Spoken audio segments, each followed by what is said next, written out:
उन्होंने मांगा कि जो मेरी लड़की का सामान, मैन उसे कुछ सामान भी खरीदा था, उसे कपड़े लगते थे।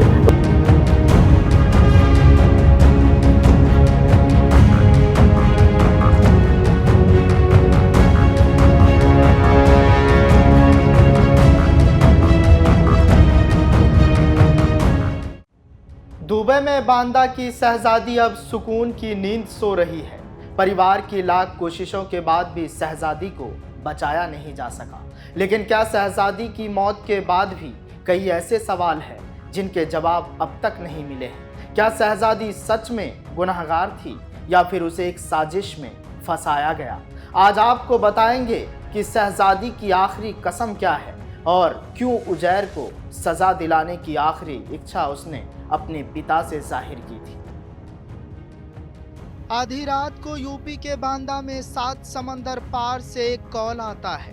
ये शहजादी की आखिरी फोन कॉल थी।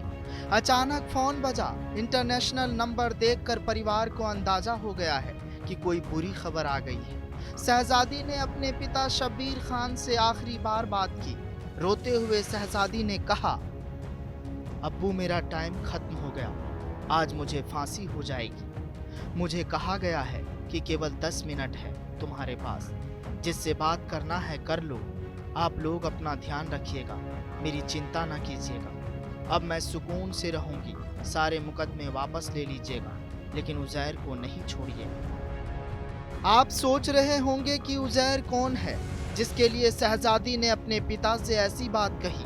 दरअसल उजैर ही वो शख्स है जिसने शहजादी को दुबई भेजा था। उजैर की दोस्ती शहजादी से फेसबुक पर हुई थी। उजैर ने पहले शादी का वादा किया, फिर उसे प्लास्टिक सर्जरी का भी लालच दिया। शहजादी से कहा कि दुबई में चेहरे की सर्जरी कराएगा। मैंने सबसे मांगे कि रखी थी कि अब तो उसको वहीं तय होना हो गया, 5 तारीख का तय होना पा गया। वो बात करते करते फोन आ गया कि आज मिट्टी नहीं हुई, 5 तारीख को होनी थी ना। तो उसके बाद हमने मांग रखी है सीबीआई की, जैसे आपने सुना हमारे वकील ने इंग्लिश में बताया था वो, कि वहाँ इंग्लिश इंटरनेशनल मीडिया थी वहाँ पे। अब तक आप समझ ही गए होंगे कि शहजादी को पूरी तरह सोची समझी साजिश के तहत प्यार के जाल में फंसाकर दुबई भेजा गया। उसके साथ नौकरानी जैसा सलूक किया जाता था। परिवार का आरोप है कि बच्चे के मौत के बाद उजैर के परिवार ने अपनी गलती छिपाने के लिए फंसाया गया और अपने रसूख का इस्तेमाल कर शहजादी को मौत के फंदे तक पहुंचाया गया है। शहजादी के पिता के अनुसार शहजादी ये बताकर 3 महीने के लिए दुबई चली गई कि एनजीओ के काम से जा रही है। वो दुबई जाने के नाम पर इतनी खुश थी कि हम ज्यादा कुछ कह ही नहीं सके। उजैर ने कहा था, पहले तुम जाओ फिर मैं अबू धाबी आ जाऊंगा। उसने शहजादी को अपने बुआ फूफा का नंबर दिया था जो अबू धाबी में रहते थे, और इनकी बच्चे के मौत के मामले में ही शहजादी को मौत की सजा दी गई। दरअसल शहजादी को उजैर ने कथित तौर पर प्रेम जाल में फंसाकर दुबई भेजा था, जिसके बाद शहजादी दुबई में उजैर के फूफा फूफी के घर पर रह रही थी। इसी दौरान फूफी के बच्चे की मौत के बाद शहजादी को दुबई की अदालत ने फांसी की सजा सुनाई थी। शहजादी को बीते 15 फरवरी को फांसी दे दी गई। 5 मार्च को उसका अंतिम संस्कार दुबई में ही हुआ। उजैर ने लिखी शहजादी की मौत की कहानी। किसी ने नहीं की शहजादी की मदद। शहजादी को इंसाफ का इंतजार। शहजादी के साथ 2 और भारतीयों को मौत की सजा। शहजादी के पिता के अनुसार उन लोगों ने शहजादी को मारपीट कर कबूल कराया कि उसकी गलती से बच्चे की मौत हुई है।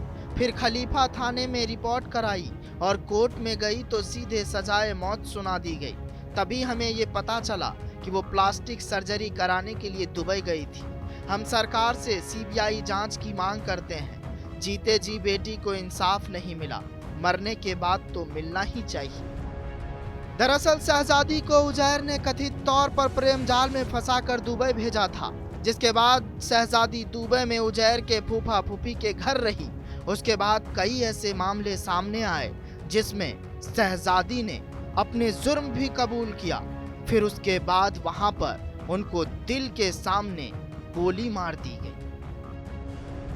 लिहाजा शहजादी अब इस दुनिया को अलविदा कह चुकी है, लेकिन इस मामले से कई जुड़े सवालों के जवाब अब भी नहीं मिले हैं। शहजादी के पिता का आरोप है कि उनकी एफआईआर पर अब तक कोई एक्शन नहीं हुआ है।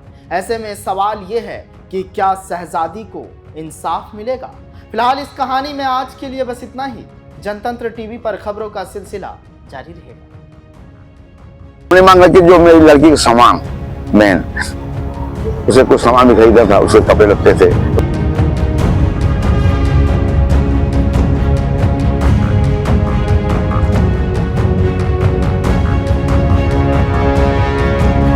ब्यूरो रिपोर्ट, जनतंत्र टीवी।